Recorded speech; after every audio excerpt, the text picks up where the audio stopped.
Muito boa noite a todos. Vamos começar o nosso estudo, a nossa reflexão dessa sexta-feira, elevando o nosso pensamento a Deus, nosso Pai, nosso Criador, que nos dá força, que nos protege, que nos ampara, que nos direciona, que é a luz da nossa vida, que é o caminho que precisamos percorrer, pedindo a essa energia superior que nos orienta, que nos abençoa e que nos fortalece. Dai-nos a paz, Senhor. Não a paz da inércia, da ineficiência, mas a paz da consciência tranquila daqueles que fizeram tudo o possível para alcançar seus objetivos, para beneficiar aqueles que estavam à sua volta. Abençoe, Senhor Jesus, a cada um de nós. Dai-nos a tranquilidade e a reflexão para concluirmos essa obra que tem sido muito importante para o nosso despertamento espiritual. Abençoe-nos, Senhor, derramai sobre nós a compreensão, a tranquilidade e a paz.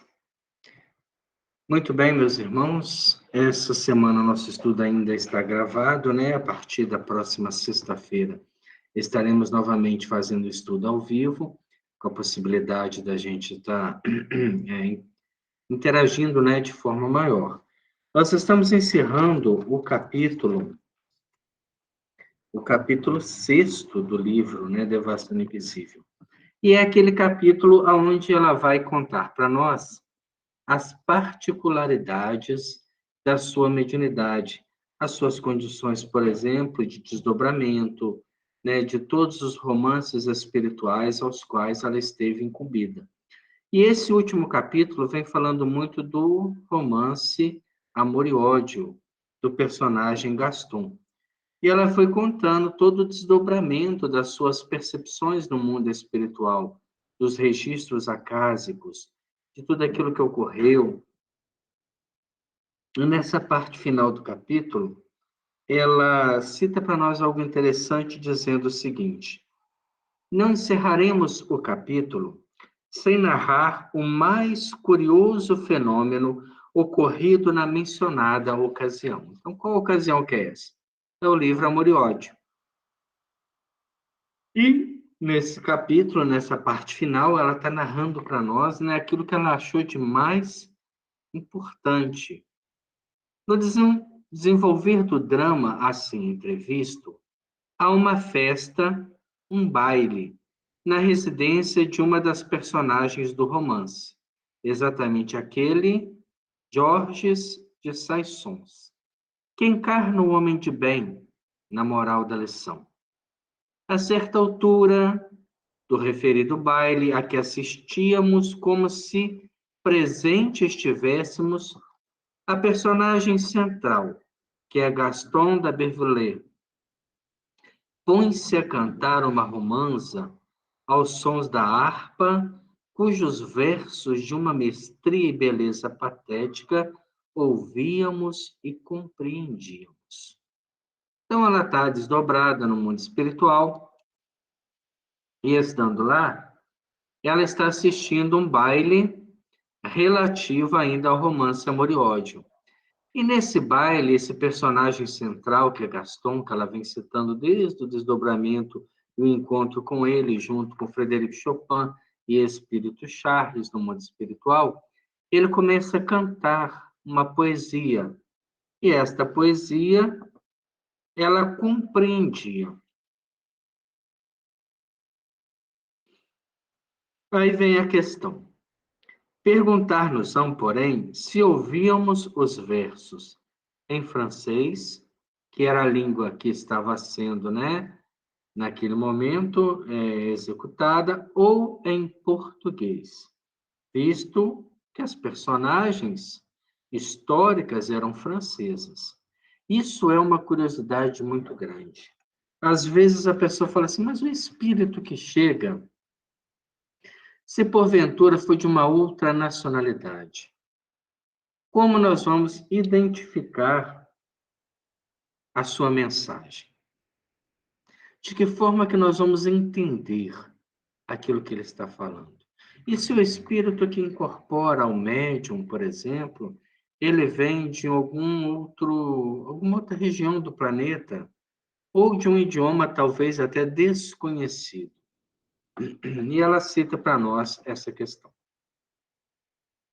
Responderemos que no além, durante nossos transportes, jamais qualquer dificuldade linguística nos perturbou. Não obstante conhecermos exemplos de entidades muito materializadas inferiores, incapazes de acionarem as forças do pensamento, as quais usam por linguajar a que se habituaram quando encarnadas. Então vamos lá, ela coloca uma separação. No plano espiritual, independente da região onde ela se encontrasse, ela jamais teve qualquer dificuldade em entender os espíritos. Porque, na verdade, o espírito pensa. E quando ele pensa, ele não pensa em idioma nenhum, ele simplesmente pensa. E à medida que ele pensa, o pensamento é a ressurreição de uma energia eletromagnética que vai ser identificada pela outra pessoa. Como no fenômeno, por exemplo, da telepatia. A telepatia vai nos facultar conversar além de qualquer fronteira de idioma, porque é uma conversa do pensamento, não é uma conversa da articulação de palavras. Você vai pensar e projetar o seu pensamento para que outra pessoa registre, e aí ela vai decodificar aquela onda eletromagnética dentro do entendimento que ela tem de idioma, de nacionalidade. Possuímos amigos espirituais, diz ela, franceses, brasileiros, portugueses, espanhóis, um polonês, né, que é Frederico Chopin, ficou claro na história, um russo, vários mestres hindus e egípcios. Todos nos falam, nos aconselham e escrevem com nosso lápis, ou se valem de nossa audição. Nós os entendemos perfeitamente.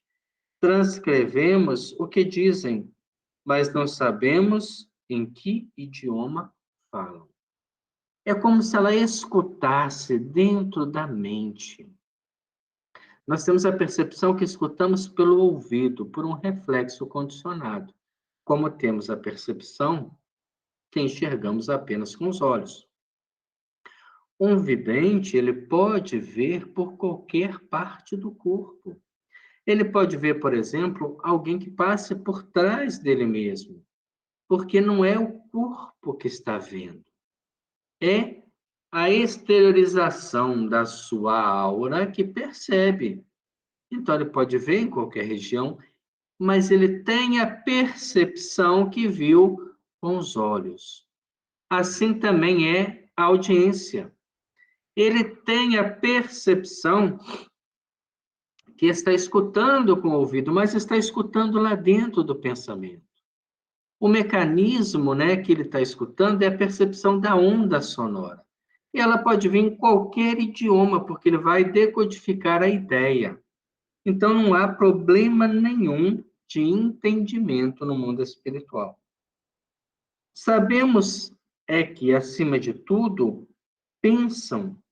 No entanto, distinguimos o tom vocal particular de cada um, pois que se trata de vibrações do pensamento. E as vibrações diferem segundo o caráter de cada entidade, a tal ponto que reconheceríamos a voz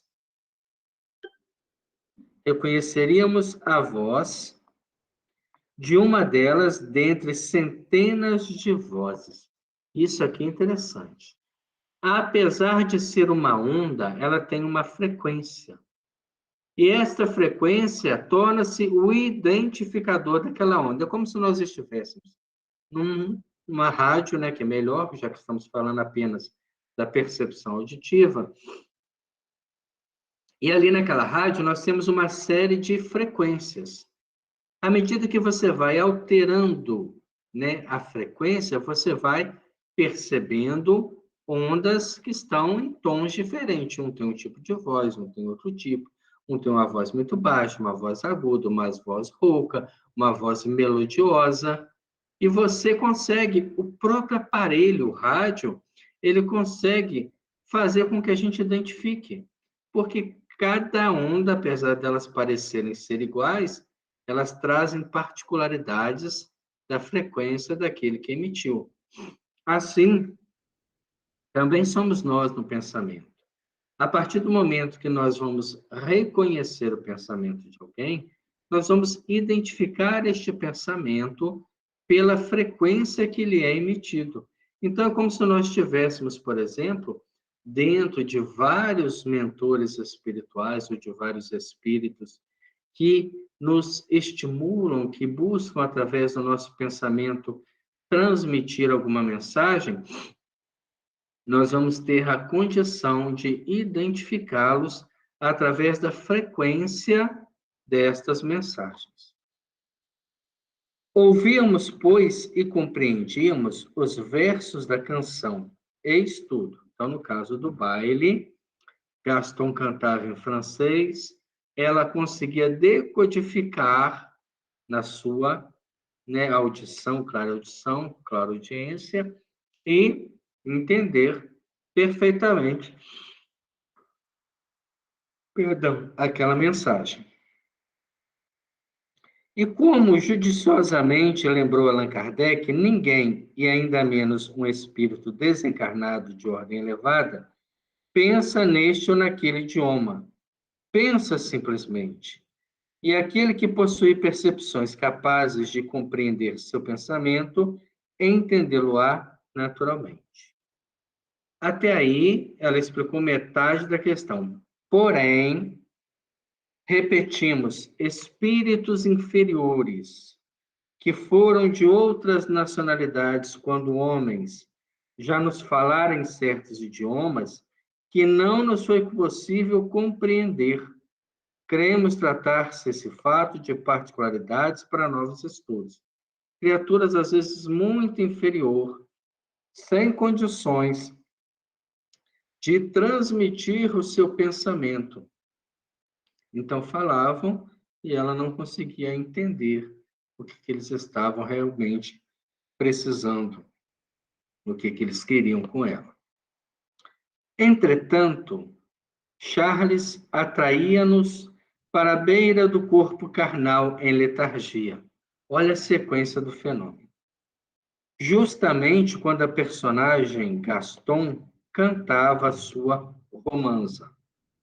Esse quadro deslumbrante, isto é, o salão feérico, inundado de uma luz cintilante azul, muito pálido, regurgitante de convidados, o luxo, o brilho do vestuário, Gaston tangendo a harpa e a cantar a melodia comovente, até a fulgurância das joias por ele usada no momento, tudo nos acompanhara para o nosso aposento de dormir, e agora pairava no ar, clareando o recinto com sublime luz azul e branco, que coloria as cenas. Então, ela vai trazendo rumo ao corpo, em letargia, todas essas impressões que estavam naquele quadro, que estavam naquela cena. Talvez, porém, o quadro não nos acompanhasse propriamente, sim a nossa visão espiritual se distendesse, favorecida pelos recursos operantes, produtores do fenômeno, permitindo-nos alcançar do aposento referido as cenas mantidas na espiritualidade, visto tratar-se de experiências feitas pelos obreiros do invisível, para possível revelações sobre o mundo espiritual. Não fomos informadas a respeito aqui, apenas registramos as duas possibilidades.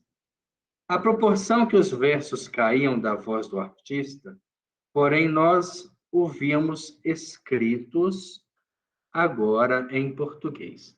Isso nos lembra muito as reuniões de materialização de Peixotinho, pelas narrações que são feitas na sua biografia. O espírito José Grosso, por exemplo, pedia às pessoas que dissessem uma frase, né? Algumas diziam, Deus é amor, paz, luz, fraternidade, e ele plasmava essas frases com o ectoplasma do médium, né, para ir mantendo o pensamento de todos ali naquele momento.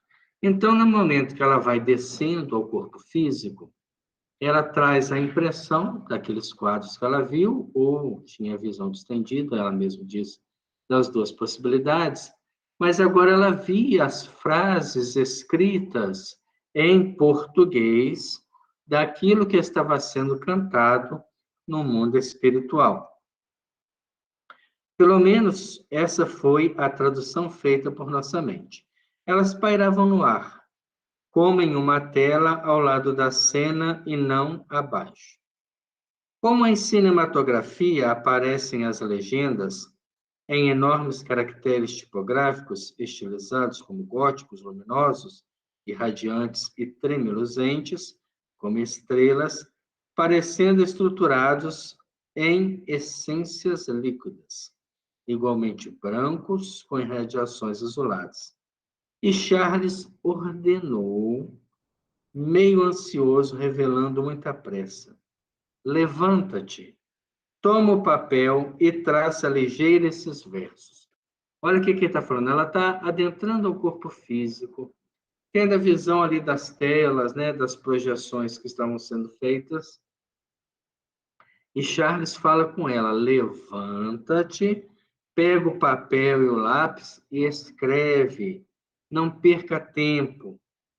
Mas nós, diz ela, nos sentimos tão fatigadas e sem forças, respondendo negativamente à beira do próprio corpo, a este vendo qual um cadáver.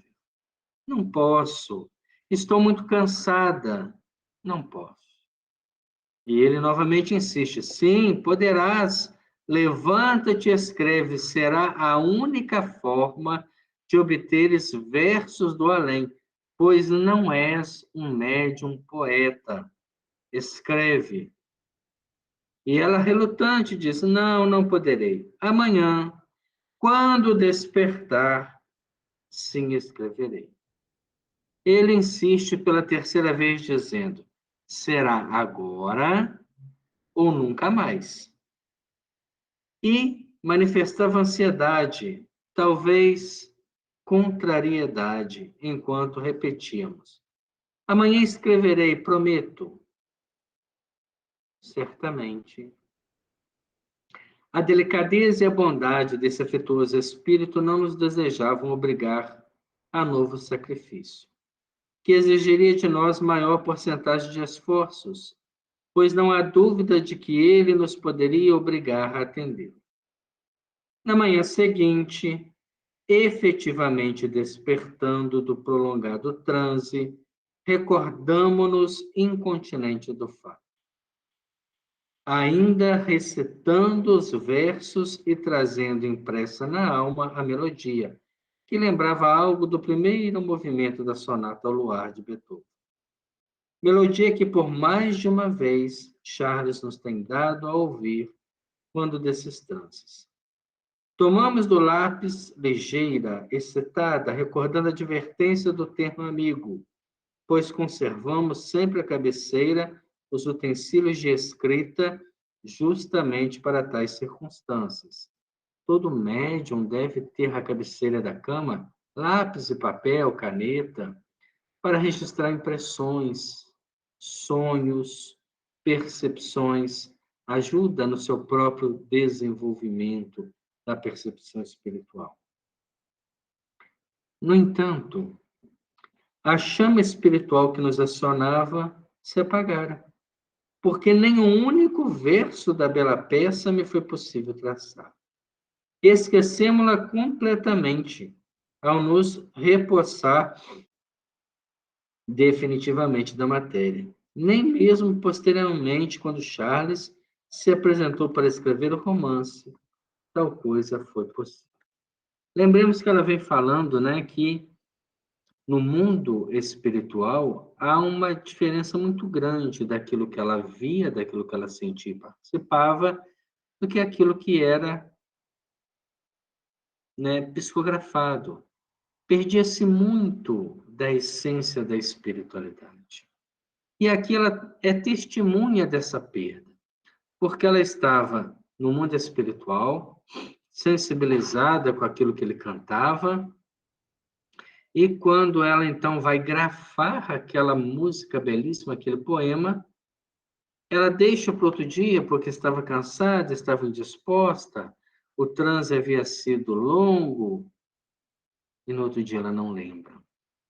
Às vezes, os nossos exercícios, né, no nosso próprio curso de aprendizagem, aprimoramento do estudo da mediunidade, a gente sempre orienta aos médiuns para que possam deixar lápis e papel à cabeceira da cama. Há uma série de percepções oníricas, percepções que se dão através do sono. E na hora, quando se acorda de madrugada, você tem toda uma impressão muito mais real. Quando deixamos para o outro dia, para quando acordar de manhã, eu já vou ter apenas uma imagem, misturado com uma série de outras imagens próprias. Então, naquele momento, quando a gente acorda de madrugada, depois de um sono, de um sonho simbólico, de um sonho profundo, de uma experiência que realmente vale a pena retratar, é importante para nós escrevermos, para que a gente possa ver que sentido tem isso, a que ponto isso vai se aplicar na nossa vida, quando é que realmente isso vai fazer algum sentido, qual a verdadeira interpretação que devamos dar ao próprio sonho. E não ficar buscando em livros de interpretações superficiais que não levam a nada. Nesse momento, ela não quis, naquela hora, naquele momento, despertar do sono do corpo para escrever. No dia seguinte, mesmo lembrando da experiência, mesmo lembrando do pedido de Charles, ela já não recordava mais o poema que ele cantou. Terminada a exposição de Gaston e de Victor Hugo, vimos-nos levada pelo instrutor Charles à presença do grande escritor, que nos agraciara com uma peça literária, como só fazer na espiritualidade. Compreendemos que aquele amigo nos apresentava como possível instrumento para a transmissão da história aos homens, no feito educativo, nos moldes espíritas. Depois voltou-se para Charles. Haveria muito trabalho em prepará-la a meu gosto. Escreve tu através dela, pois conhece os fatos expostos, és intelectual, conheces a filosofia e a moral espíritas e possuis ascendência sobre ela, a médium. Tece um enredo à tua vontade, adaptando a filosofia que esposamos. Então, Charles leva ela a alguém que realmente narraria o livro, que talvez tivesse mais conhecimento das particularidades da história, e essa pessoa, perdão, percebendo a dificuldade que teria através de um médium, e aí a gente vê como é difícil para alguns médiums interpretarem a espiritualidade, né, a qualquer preço, a qualquer momento. Tem médium que acha que a qualquer segundo que ele quiser, ele pode empreitar uma sessão espírita de orientação, de ajuda, de carta, de comunicação, e não percebe que há uma série de inconvenientes, uma série de detalhes que são levados em conta nesse momento. Aqui na história, Charles preferia que o escritor, que vivera a experiência romanceada em Amor e Ódio, escrevesse. Mas ele, observando com toda a versatilidade que a médium tinha, ele passa a responsabilidade para Charles, dizendo, não, faça você mesmo. Você conhece a história, você conhece a filosofia, você pode adaptá-la à moral que esposamos, e eu teria muita dificuldade em intermediar através de um médium onde não há processos de afinidade. Alguns dias mais, e Charles traçava, através da psicografia, a exposição romântica do citado drama sem conclusões morais e filosóficas, e advertiu em seguida: guarda o trabalho. Posteriormente obterás instruções. É muito comum para alguns médiuns terem que guardar a sua produção. Memórias de um Suicida ficou décadas guardado. E este livro Amor e Ódio ficou 25 anos guardado, até que ela teve a instrução de publicá-lo.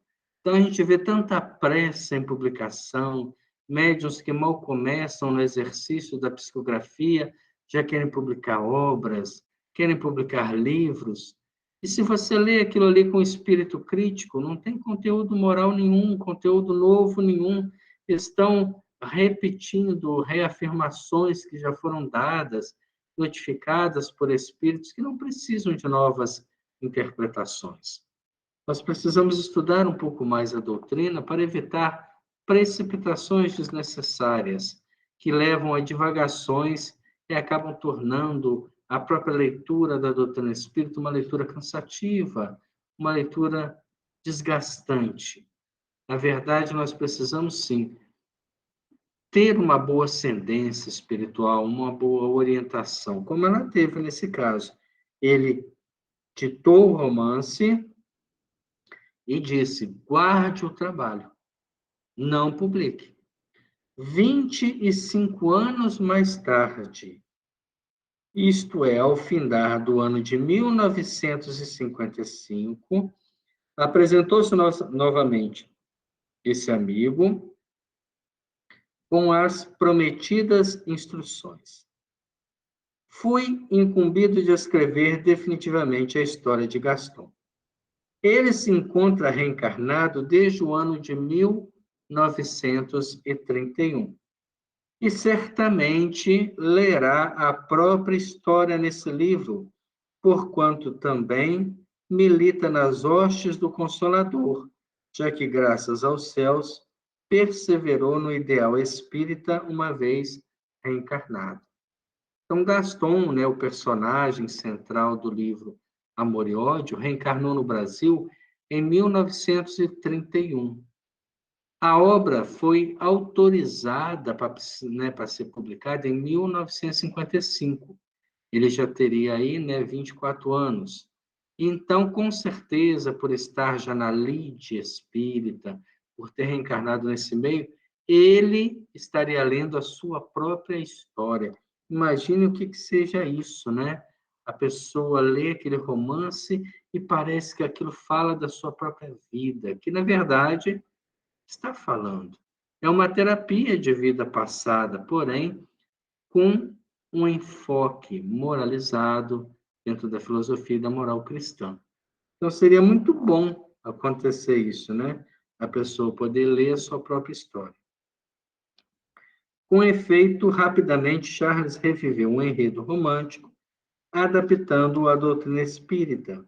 E o drama, assim desenrolado no além, como num teatro modelar, durante um arrebatamento do nosso espírito, narrado pelo talento de um escritor genial e escrito pelo instrutor espiritual Charles, intelectual e artista de grandes possibilidades, através da psicografia mediúnica, foi publicado pela FEB para homenagear o centenário da codificação sob o nome Amor e Ódio.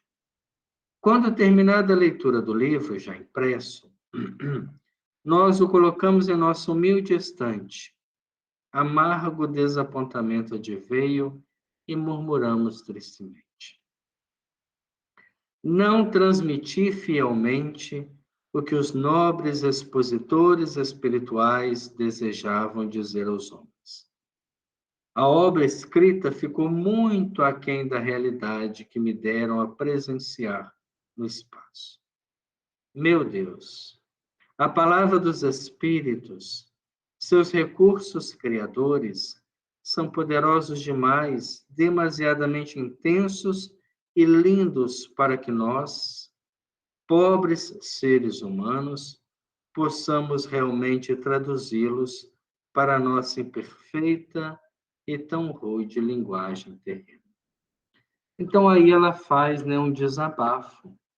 E tendo como, né, principal característica desse desabafo, ela não ter escrito o poema que ele cantou, sendo que mais tarde não lhe foi possível recebê-lo novamente.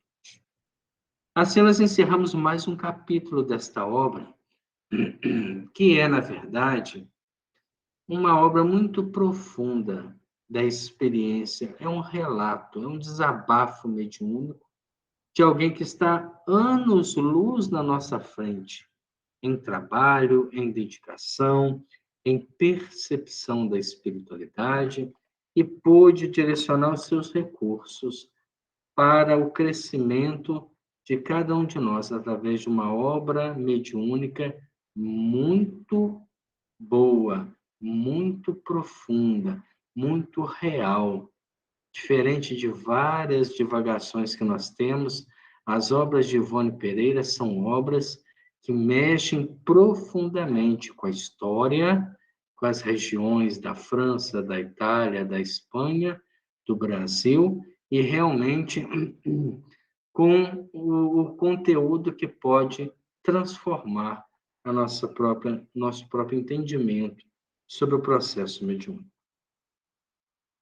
Começamos o capítulo 7, intitulado O Amigo Beletrista.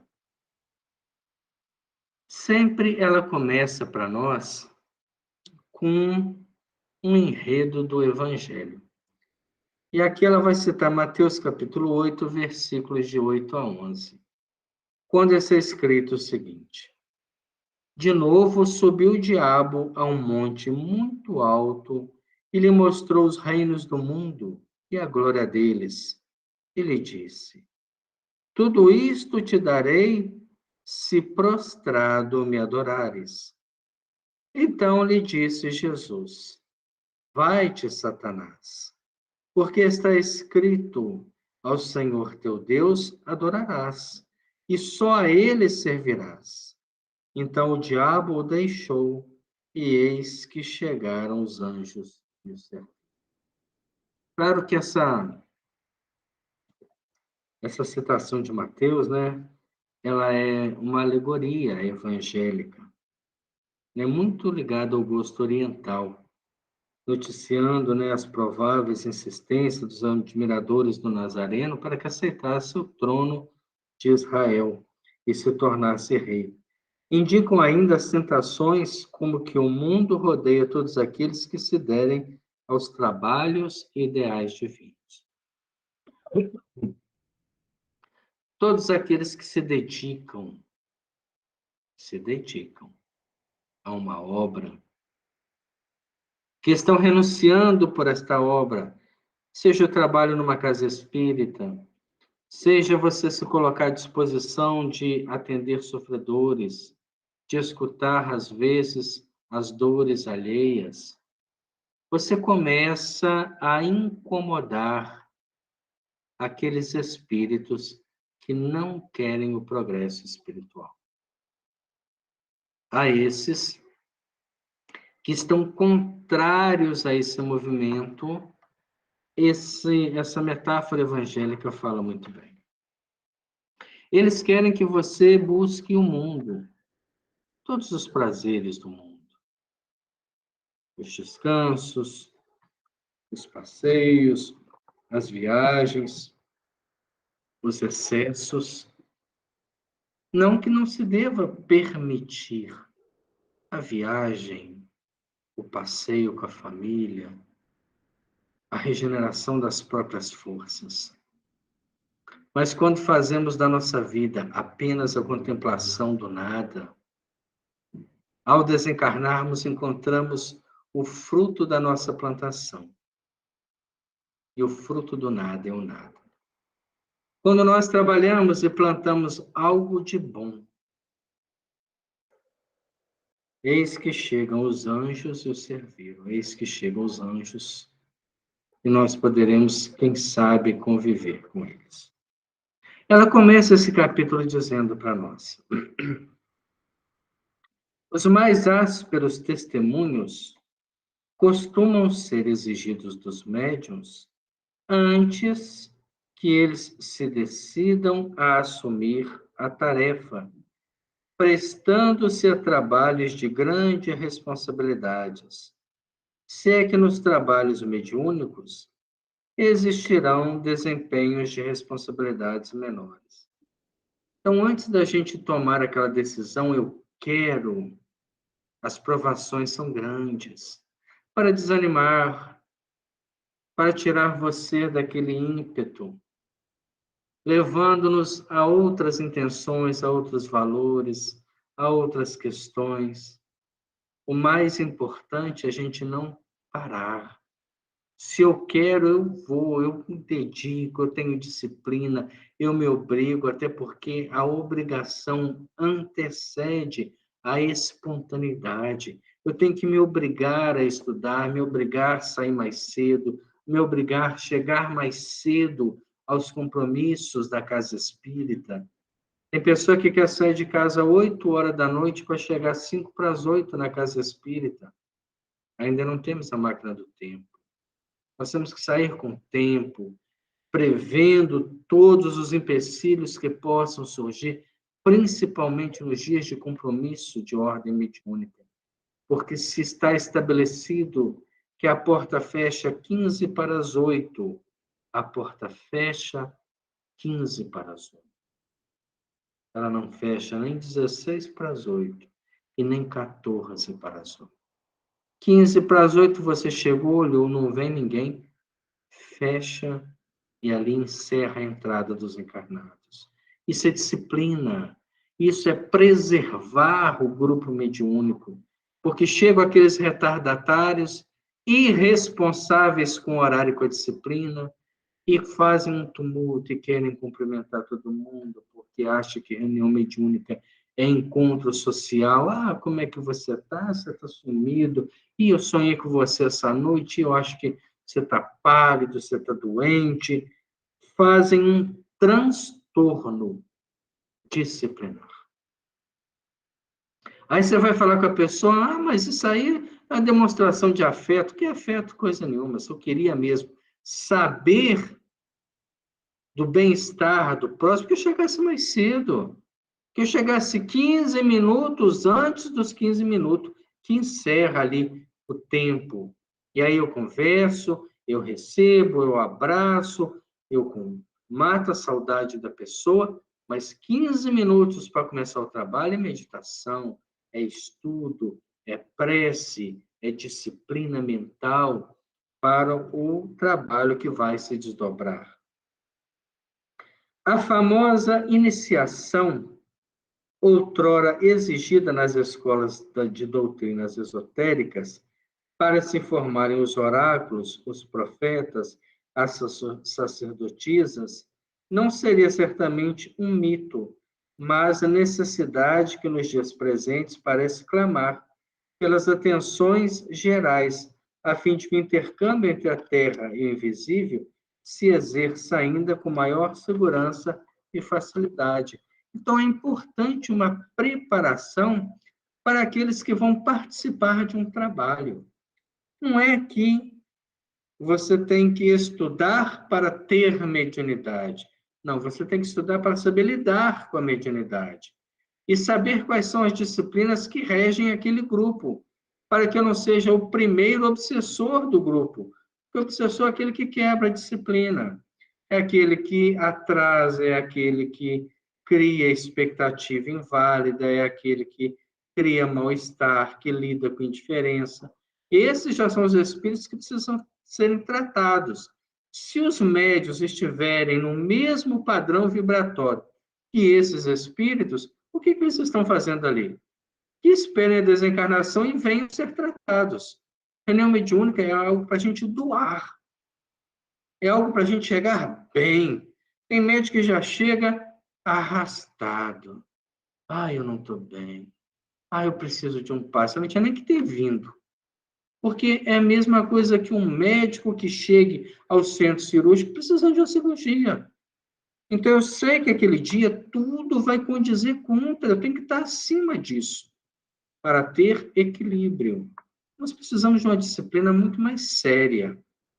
Se realmente Faz parte dos meus ideais o trabalho no campo da mediunidade. Não ignoramos que a codificação espírita não trata dessa iniciação, pois que popularizou a possibilidade do intercâmbio espiritual, declarando mesmo taxativamente que para se comunicar com os espíritos, para se comunicar o homem com os espíritos, abre aspas, não há necessidade alguma de preparo ou iniciação. Fecha aspas. Isso aí está lá no Céu e Inferno, capítulo 10, na primeira parte. Allan Kardec coloca isso mesmo.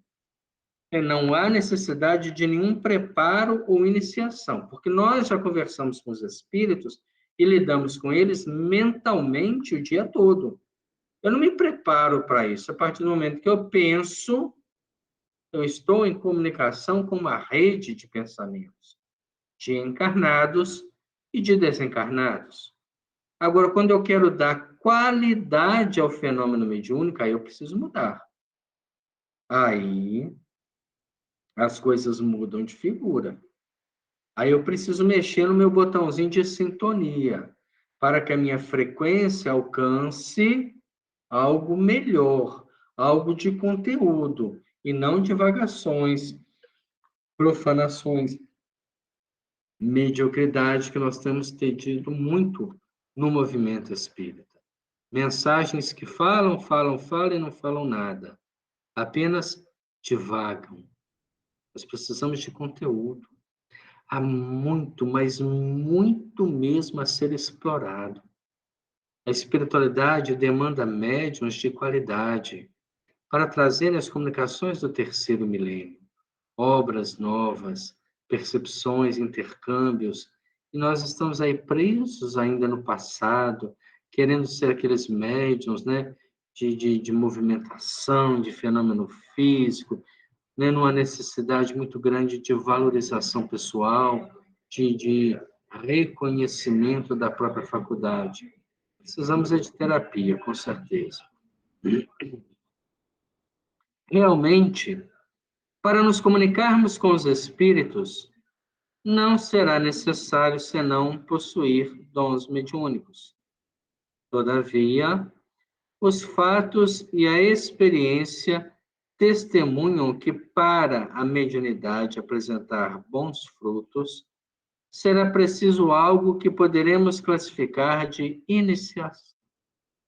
Então, existe uma iniciação mediúnica para a boa comunicação, com certeza.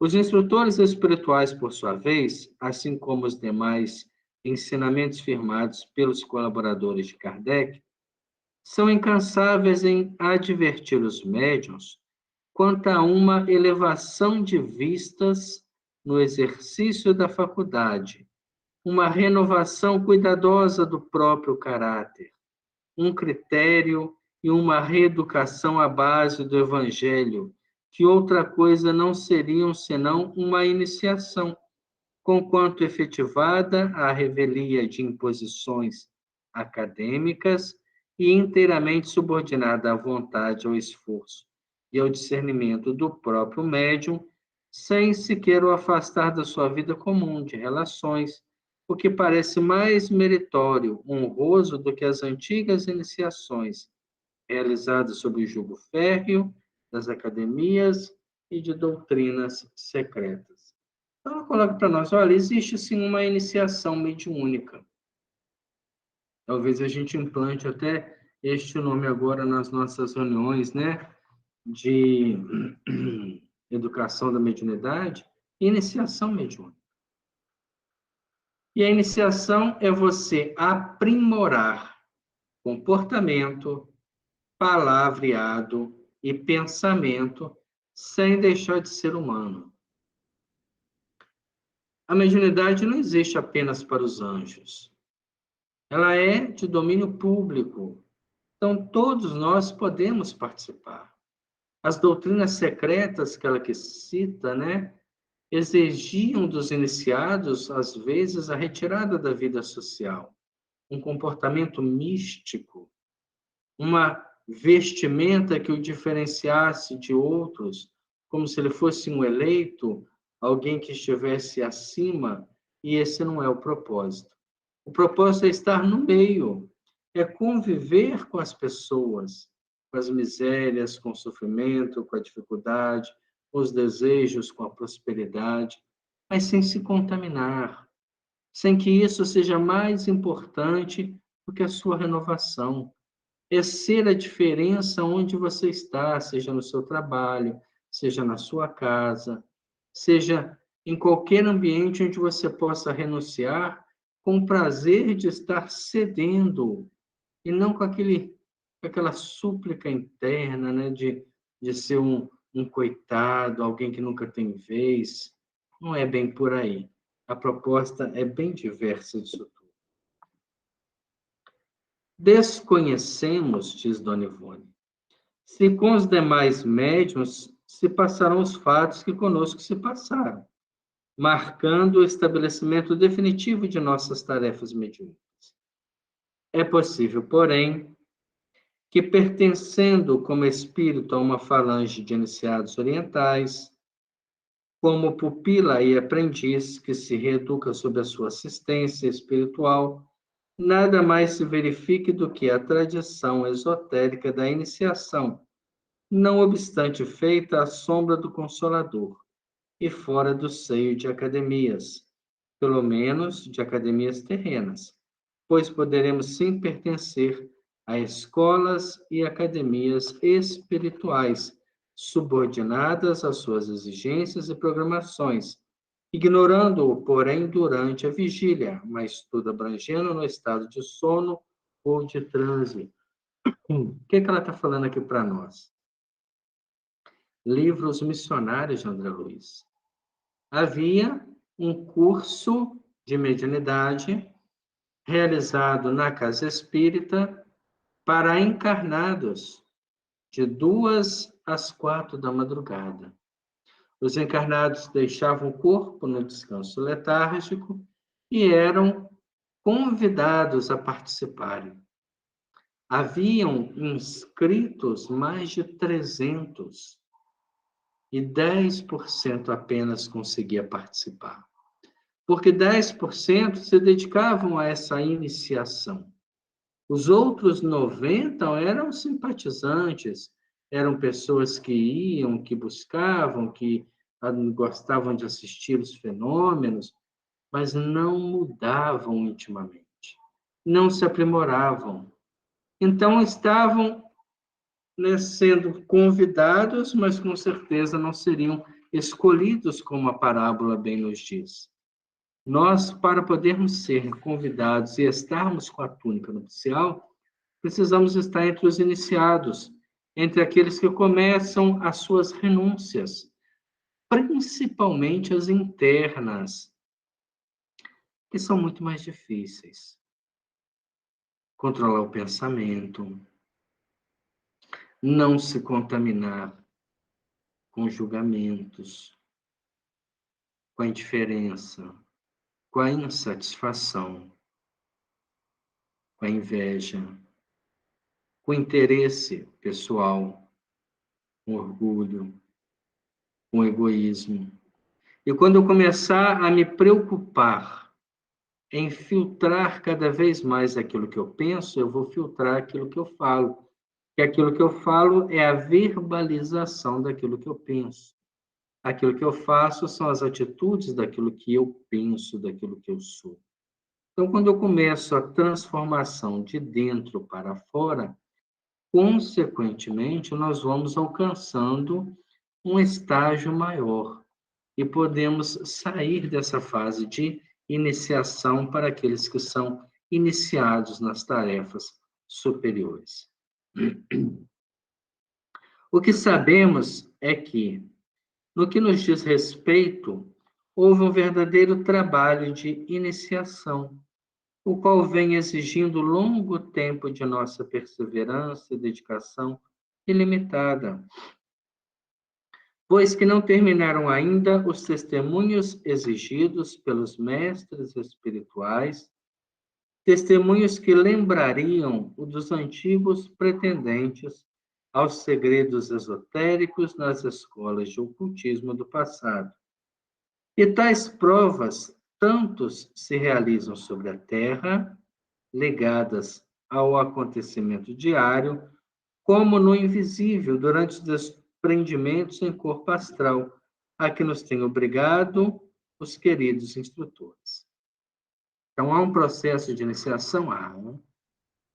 Todos nós estamos subestimados a ele? Sim.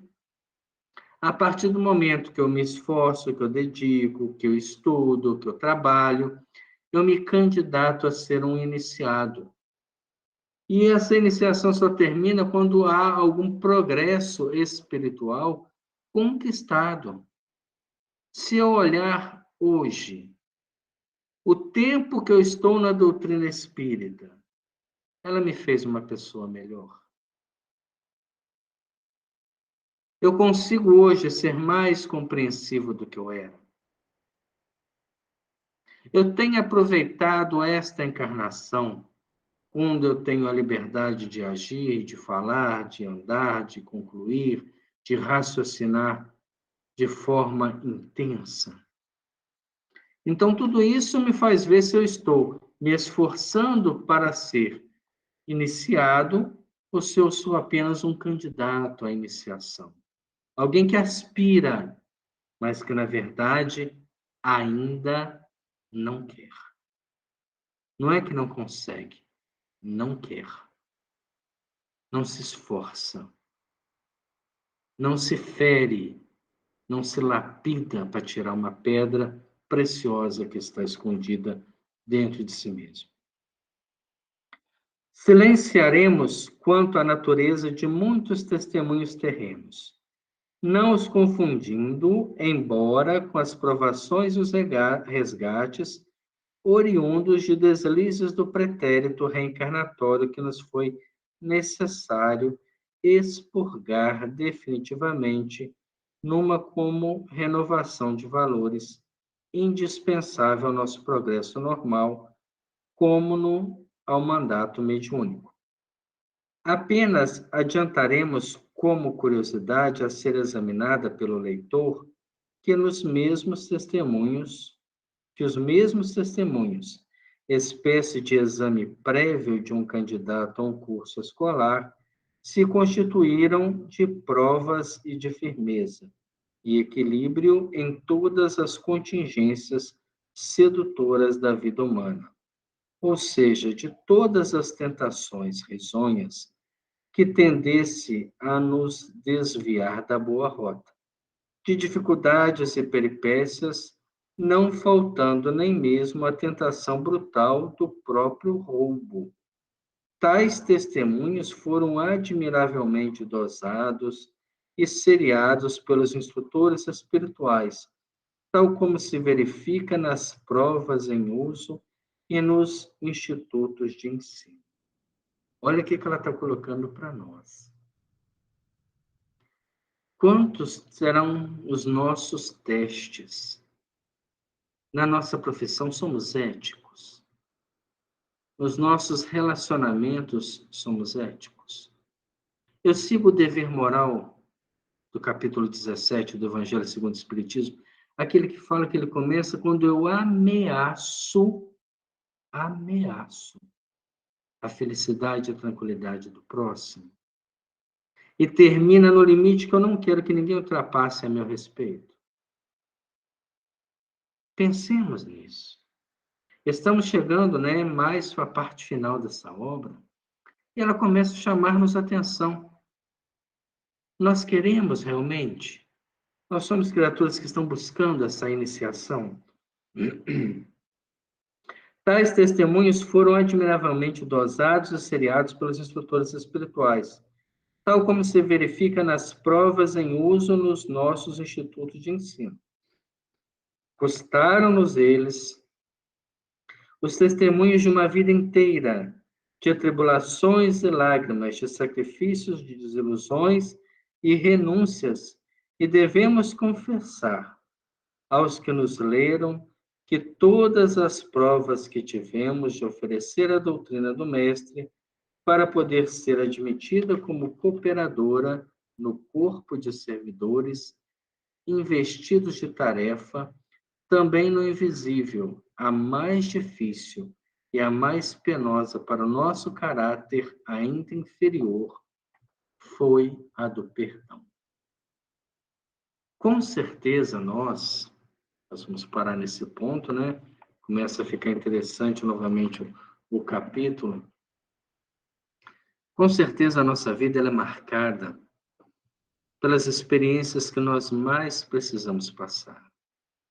E quando as experiências são repetidas várias vezes, é porque nós ainda não passamos por ela. A experiência que ela narra, e que para ela foi muito difícil, foi a experiência do perdão. Eu perdoar intimamente. A pessoa que tem a oportunidade de perdoar, ela é muito mais feliz do que aquele que cometeu o erro, que gera a necessidade do perdão. Porque esse está plantando ainda uma situação para o seu porvir, onde ele próprio se colocará na condição de perdoar. Então, se eu hoje posso perdoar alguém, eu posso dar o direito ao outro de ser imperfeito, eu me coloco na condição de quitar uma dívida. Porque se eu estou podendo perdoar, com certeza eu feri os outros. As reencarnações são solidárias. A oração dominical nos fala, Senhor, perdoai as nossas ofensas, assim como nós perdoamos aqueles que nos ofendem. Então pode ter certeza que o perdão é um dos maiores degraus de ascensão da espiritualidade. E com certeza ela vai adentrar para nós neste passo da iniciação, que ninguém vai iniciar sem o perdão. Sem o esquecimento total das ofensas, das perseguições. Ah, mas dentro de mim ainda há uma lembrança. Tudo bem, faz parte. Mas eu não desejo mais o mal. Eu já estou no caminho do perdão verdadeiro. É importante que nós estejamos nos princípios, porque no capítulo 18 do Evangelho, e no capítulo 20, perdão, na leitura Missão dos Espíritos, Erasto diz, Deus quer a vitória dos princípios. Vamos agradecer a Deus. Vamos agradecer a reflexão dessa noite. E por estarmos agora, Senhor, mediante esse estudo, buscando a nossa iniciação no campo da mediunidade. Permita, Senhor, que possamos nos esforçar para doar o máximo de nós. Mesmo que essa doação fira nosso orgulho, nosso amor próprio. Faça-nos sangrar na própria carne. Porque esse é o caminho da libertação, assim nosso Senhor nos ensina, ao permitir ser crucificado, a ter a carne dilacerada para nascer em espírito, mesmo sendo perfeito, porque estamos muito distante de ser. Então, que as situações que nos envolvam, Senhor, possam até nos ferir, possam rasgar-nos por dentro. Mas este é o caminho da nossa iniciação. A nossa vibração, o nosso pedido aos benfeitores espirituais que abençoe o lar cristão Paulo de Tarso, aos nossos irmãos que estão aguardando o momento de voarem para o mais além. Que Deus os abençoe, abençoe os familiares, aos que estão ali há bastante tempo, entendimento e tranquilidade. E a nós, Senhor, que aqui estamos, paciência, estudo e reflexão. Que Deus nos abençoe. Na próxima semana nós voltaremos com o nosso estudo ao vivo. Eu ainda estou nesse processozinho aí de viagem, então está difícil a gente conciliar o horário, mas na semana que vem nós estaremos já novamente ao vivo, às sextas-feiras, 7 horas da noite. Grande abraço a todos, que Jesus nos abençoe hoje, agora e sempre. Que assim seja, graças a Deus.